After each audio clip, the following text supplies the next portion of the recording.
There's no feeling more intense than starting over. If you deleted your homework the day before it was due, as I have, or if you left your wallet at home and you have to go back after spending an hour in the commute. If you won some money at the casino and then put all your winnings on red but it came up black. If you got your best shirt dry cleaned before a wedding and then immediately dropped food on it. If you won an argument with a friend and then later discovered that they just returned to their original view. Starting over is harder than starting up. If you're not ready for that, like if you've already had a bad day, then what you're about to go through might be too much. Feel free to go away and come back. I'll be here. Alright, thanks for coming with me on this trip.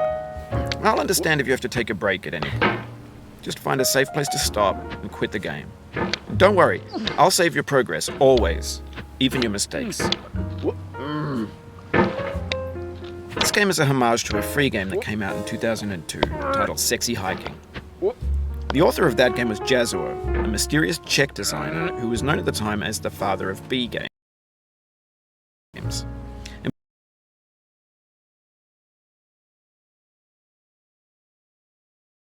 B games are rough assemblages of found objects. Designers slap them together very quickly and freely, and they're often too rough and unfriendly to gain much of a following. They're built more for the joy of building them than as polished products.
Oh, you just lost a lot of progress.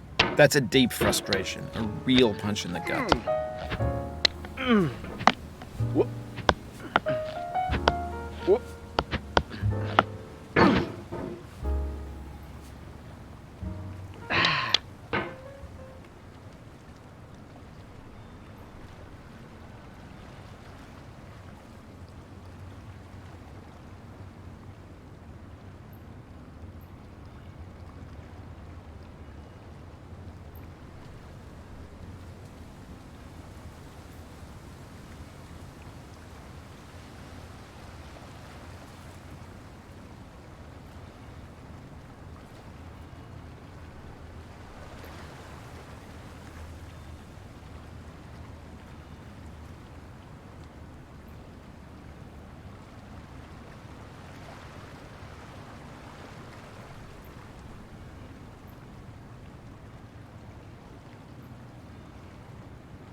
In a certain way, Sexy Hiking is the perfect embodiment of a B game.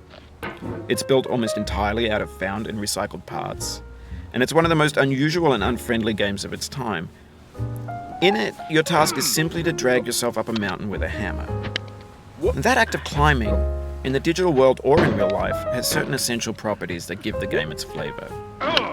No amount of forward progress is guaranteed. Some cliffs are too sheer or too slippery, and the player is constantly, unremittingly in danger of falling and losing everything.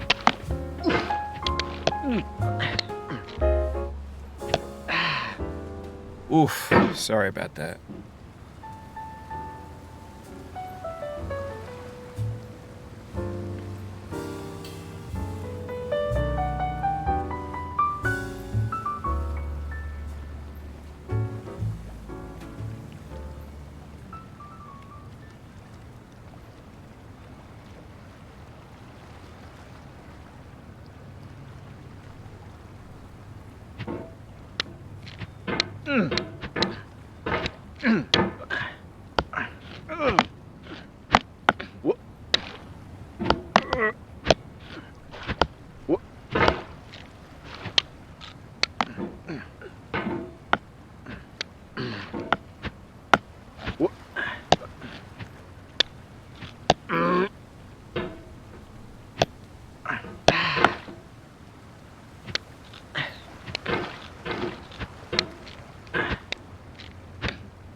Anyway, when you start Sexy Hiking, you're standing next to this dead tree that blocks the way to the entire rest of the game. It might take you an hour to get over that tree, and a lot of people never got past it. You prod and you poke at it, exploring the limits of your reach and your strength, trying to find a way up and over. And there's a sense of truth in that lack of compromise. Most obstacles in video game worlds are fake. You can be completely confident in your ability to get through them once you have the correct method or the correct equipment or just by spending enough time. In that sense, every pixelated obstacle in Sexy Hiking is real. The The obstacles in sexy hiking are unyielding, and that makes the game uniquely frustrating. But I'm not sure Jazzuo intended to make a frustrating game. The frustration is just essential to the act of climbing, and it's authentic to the process of building a game about climbing. A funny thing happened to me as I was building this mountain. I'd have an idea for a new obstacle, and I'd build it, test it, and it would usually turn out to be unreasonably hard. But I couldn't bring myself to make it easier.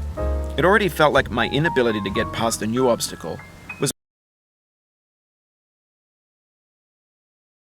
my fault, as a player rather than as a builder. Imaginary mountains build themselves from our efforts to climb them, and it's our repeated attempts to reach the summit that turns those mountains into something real.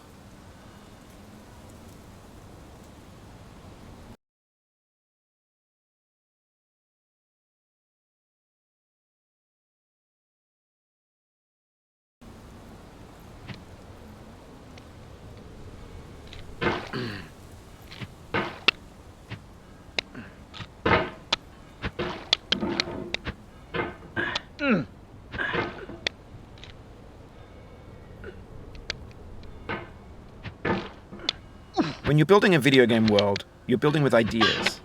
And that can be like working with quickset cement.